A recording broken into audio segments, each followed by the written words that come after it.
Now we have digital SAT. Now digital SAT is 100% online, conducted through the app, which is Bluebook app. Now when you are answering on the Bluebook app, there are major changes that you need to know. Firstly, the exam has gone 100% digital. So previously this exam was pen and paper based, where it was lengthier, 3 hours. Now it has been reduced to 2 hours 14 minutes. So that's one of the advantages. The passages are now individual for reading and writing section. That means you have small passages with one question on one passage, not multiple questions on one passage, right? So that's again an advantage with digital SAT. Now the exam remains the same. It would be under reading and writing and mathematics. So what's the bifurcation we can see? Mathematics would have two modules, module 1 and 2, 22 questions in each. So there are total 44 questions that you would have to answer, and the time duration for that would be 70 minutes. That means per question it would be 1.59 minutes, which is higher than the previous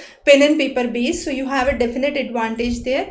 Reading and writing section, you have 27 questions in each module, so 2 modules. Then there would be a 10 minutes break between the 2 modules of reading, writing and mathematics, and finally you will have the mathematics. For reading and writing, 54 questions, there would be 64 minutes time duration that would be given, and for this 64 minutes, if you bifurcate, it would be 1.19 minute per question that you would have to devote. Now, what is important to note here is, as we said, the exam pattern has gone shorter, the duration has gone shorter, the questions are now discrete, but more importantly, understand the fact, let's say you have low grades in your school, but you have a good SAT score, then your chances and probability for admission to a good university definitely increases. That implies that SAT score is highly standardized and highly valued. Nearly 400 plus universities across the globe, with 70 countries where this has been taken into consideration, are accepting the SAT scores.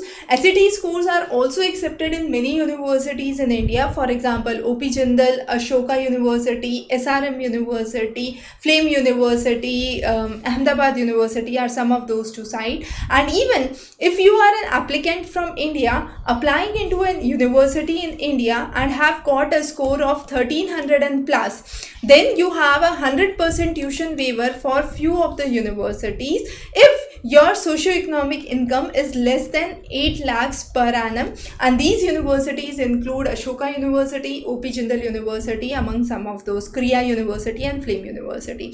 So we would be covering more details on that in the next section, but yes, these are some of the major changes with digital SAT and the benefits, as we have said, for giving SAT examination. Thanks for joining in. Please subscribe for further updates. Thank you.